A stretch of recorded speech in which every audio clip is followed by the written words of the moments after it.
अस्सलामुअलैकुम वीवर्स, ये हैं वो अज़ा जिनको आज की वीडियो के अंदर हम इस्तेमाल करके मैदे की तेज़ाबियत का लाइव नुस्खा तैयार करने वाले हैं। अस्सलामुअलैकुम, मैं हूं हकीम सिद्दीक, आपको मैं हिकमत लाइब्रेरी में वेलकम करता हूं। वीवर्स, आज की हमारी वीडियो जो है वो मैदे की तेज़ाबियत के बारे में है। मैदे की तेज़ाबियत एक आम इशू है, कॉमन इशू है। बहुत सारे लोग जो है वो इस मर्ज के अंदर मुब्तला हो जाते हैं। तो आज की वीडियो के अंदर मैं आपको मैदे की तेज़ाबियत का लाइव देसी इलाज तैयार करके दिखाने वाला हूँ। और ये नुस्खा ऐसा नुस्खा है जिसकी एक खुराक ही आप इस्तेमाल करेंगे। अभी इस नुस्खा की एक खुराक आपके हलक से उतरेगी तो आपको जो है वो फौरन तेज़ाबियत का आराम आ जाएगा। तो व्यूवर्स, ये नुस्खा आज की वीडियो के अंदर मैंने आपको लाइव तैयार करके दिखाना है। आपने वीडियो को स्किप नहीं करना, वीडियो को मुकम्मल देखना है। हो सकता है कि आप वीडियो को स्किप करें, कोई भी इंपॉर्टेंट स्टेप आप मिस कर बैठें और ये नुस्खा आपको फायदा देने के बजाय नुकसान दे। इसलिए व्यूवर्स, वीडियो को मुकम्मल देखिएगा। आई होप ये वीडियो आपके लिए बहुत ज़्यादा यूजफुल साबित होगी। हाँ व्यूवर्स, अगर आप मेरे चैनल पर फर्स्ट टाइम आए हैं, मेरे चैनल के सब्सक्राइबर नहीं है, तो मेरे चैनल को सब्सक्राइब भी कर लें, साथ लगे बेल आइकन को भी प्रेस कर दें ताकि आप किसी आज रिलेटेड मेरी हर नई आने वाली वीडियो का नोटिफिकेशन आपको मिल सके। तो व्यूवर्स, चलते हैं नुस्खा की तरफ। जी व्यूवर्स, तो हम नुस्खा के अज्जा की तरफ आ चुके हैं। आज का जो हमारा नुस्खा है उसके अज्जा कैमरा के सामने मौजूद हैं, आप देख रहे हैं। याद रहे कि आज की वीडियो के अंदर मैं आपको मैदे की तेज़ाबियत का इलाज बताने वाला हूँ। अगर आपको जो है वो मैदे की गैस का मसला है तो आप इस नुस्खा से मैदा की गैस का भी इलाज कर सकते हैं, मैदा की कमज़ोरी का भी इलाज कर सकते हैं। और इसके अलावा अगर आपको मैदे की खराबी का मसला है तो इस नुस्खा से आप मैदे की खराबी का भी इलाज कर सकते हैं।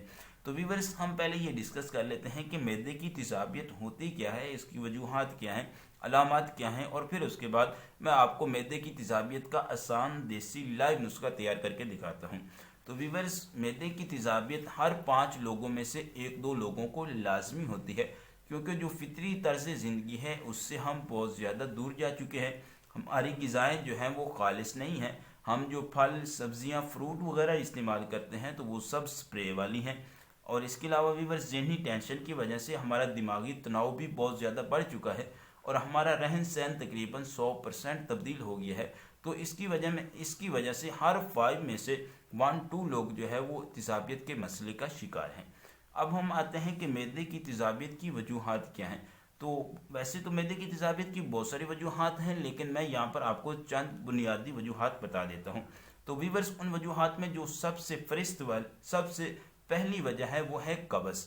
जब आपके जिस्म में कब्ज़ हो जाती है तो वो खाना जो 4 घंटे या 5 घंटे में हजम होकर बड़ी आंत में पहुंच जाना चाहिए था, जब वो खाना 24-24 घंटे या 48-48 घंटे आपकी आंतों में पड़ा रहेगा तो फिर वहाँ पर कब्ज़ हो जाएगी, यानी कि वो खाना वहाँ पे रुक जाएगा और वो खाना जो वहाँ पड़ा हुआ है वो हजम नहीं हुआ, वो गल सड़कर तेज़ाबी अमल शुरू कर देगा और जिस्म में तेज़ाबी मादे पैदा होना शुरू हो जाएंगे।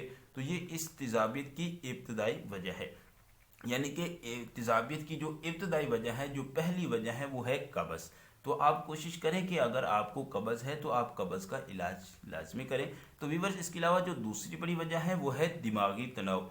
अगर किसी इंसान को कोई दिमागी परेशानी है या कोई दिमागी टेंशन है या कोई खौफ है तो या किसी बात पे उसको गुस्सा है, तो इस हालत में जो इंसान का ब्रेन होता है, जो दिमाग होता है, वो केमिकल हार्मोन्स पूरे जिस्म में भेज रहा होता है, जिसकी वजह से जो डाइजेस्टिव सिस्टम हमारा डिस्टर्ब हो जाता है। वैसे भी अगर तनाव हो, खौफ हो, डिप्रेशन हो या कोई टेंशन हो तो हमारा डाइजेस्टिव सिस्टम सही तरीके से काम नहीं करता, प्रॉपर तरीके से काम नहीं कर पाता, तो जिसकी वजह से मैदे में तेज़ाबियत बनना शुरू हो जाती है। तो दिमागी तनाव जो है ये भी मैदे की तेज़ाबियत का एक बहुत बड़ा सबब है। तो व्यूअर्स, जो तीसरी बड़ी वजह है वो है तले भुने खाने खाना।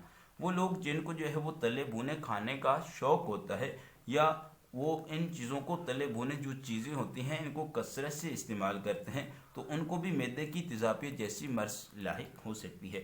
तो व्यूअर, जो चौथी बड़ी वजह है वो है भूख से ज़्यादा खाना खाना।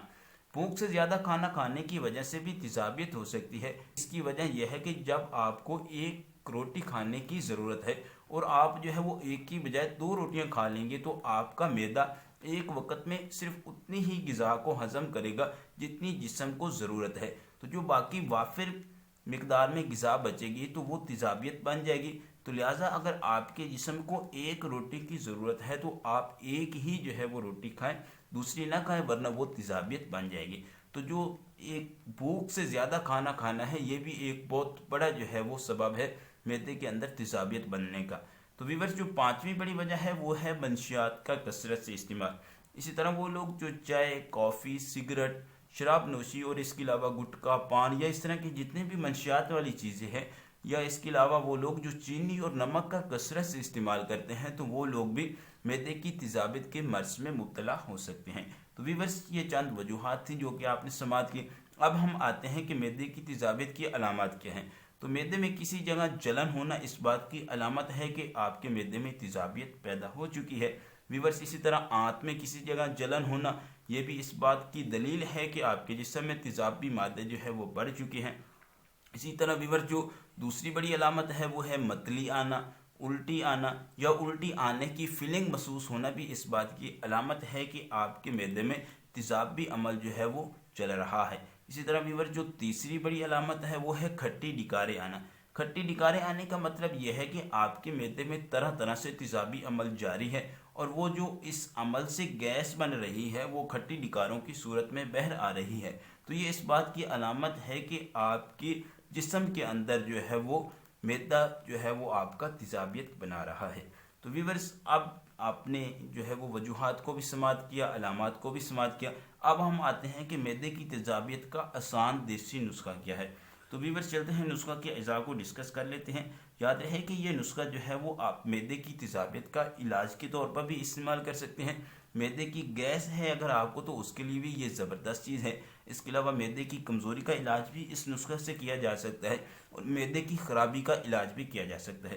तो चलते हैं नुस्खा के अज़ा को डिस्कस कर लेते हैं। तो वीवर्स, तो जो पहली चीज़ है वो है नुशादा ठिकरी। ये आपको किसी भी हर्बल पंसार स्टोर से आसानी से मिल सकता है, इतना ज़्यादा महंगा भी नहीं है। तो ये आपने वज़न में लेना है 20 ग्राम। उसके बाद जो हमारे पास दूसरी चीज़ है वो है इलायची खुर्द, यानी कि सब्ज़ इलायची। हर घर में ये पाई जाती है, हर घर की ज़रूरत भी है। तो ये आपने वज़न में लेनी है 20 ग्राम। उसके बाद वीवर, जो हमारे पास तीसरी चीज़ है वो है फिलफिल स्याह, जिसे काली मिर्च भी कहा जाता है।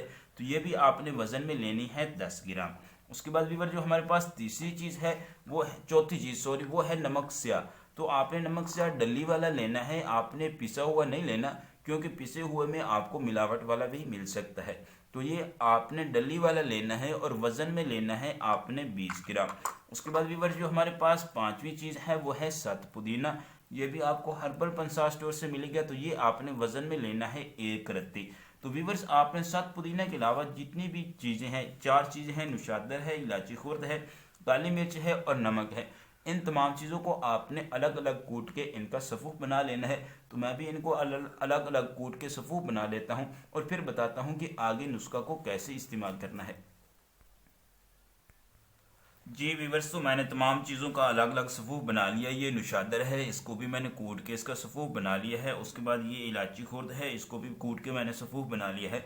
वीवर्स, याद रहे कि आपने सफ़ूफ जो है वो हाथ के ऊपर कूट के हमन दस्ता में डाल के अपने हाथ के ऊपर कूट के इसका पाउडर बनाना है। इसको मशीन के अंदर नहीं पीसना, वरना इसका असर ज़ाया हो जाएगा।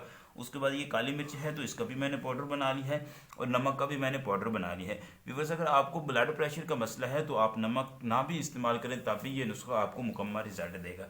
तमाम चीज़ों का मैंने सफ़ूफ बना लिया है। अब हम आते हैं कि हमने इसको किस तरीके से आगे लेके चलना है। तो व्यूअर्स, हम सबसे पहले जो है वो काली मिर्च को ले लेते हैं, सॉरी नुशादर को ले लेते हैं और इसको किसी भी एक चीज़ में जो है वो ऐड कर देते हैं। उसके बाद व्यूअर, जो दूसरी चीज़ है वो है हमारे पास ये काली मिर्च का पाउडर। तो इलायची के अंदर मैंने नुशादर को डाल दिया, ऊपर से मैं इसके अंदर काली मिर्च भी ऐड कर देता हूँ और उसके बाद व्यूअर्स मैं इसके अंदर काला नमक भी ऐड कर देता हूँ।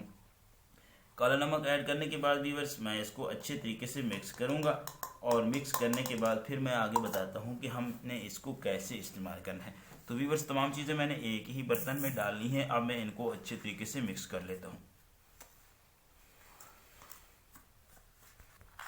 जी व्यूअर्स, तो मैंने तमाम चीज़ों को मिक्स कर लिया है, अच्छे तरीके से मिक्स हो गया। अब आखिर में हमने इसके अंदर 1 रत्ती जो है वो सत पुदीना ऐड करना है। तो अभी मैं इसके अंदर जो है वो 1 रत्ती के बराबर सत पुदीना ऐड कर लेता हूँ और फिर इसको आपने अच्छे तरीके से दोबारा फिर मिक्स करना है। तो मैं अब इसको फिर दोबारा अच्छे तरीके से मिक्स कर लेता हूँ और मिक्स करने के बाद फिर व्यूअर्स आपने करना क्या है कि आपने जब भी खाना खाना है तो खाना खाने के बाद आपने इसमें से सिर्फ चुटकी भर, यानी कि आपने इतनी मिकदार में ये सफूफ लेना है और इसको आपने मुंह के अंदर डाल के आपने चूस लेना है। इंशाअल्लाह अज़ीज़ सिर्फ चंद दिनों का इस्तेमाल आपको हमेशा के लिए मैदे की तेज़ाबियत से निजात दिला देगा। तो उम्मीद करता हूँ कि आज का मेरा ये नुस्खा आपको पसंद आया होगा। व्यूअर्स याद रहे कि ये मैदे की गैस के लिए भी बहुत ज़बरदस्त चीज़ है, मैदे की कमज़ोरी को भी दूर करता है और इसके अलावा मैदे की जितनी भी जुमला अमराज हैं उनके लिए बहुत ज़्यादा मुफीद है। तो हकीम सिद्दीक को इजाज़त दीजिए, मिलते हैं इससे आगे एक नई वीडियो के साथ। अल्लाह हाफिज़।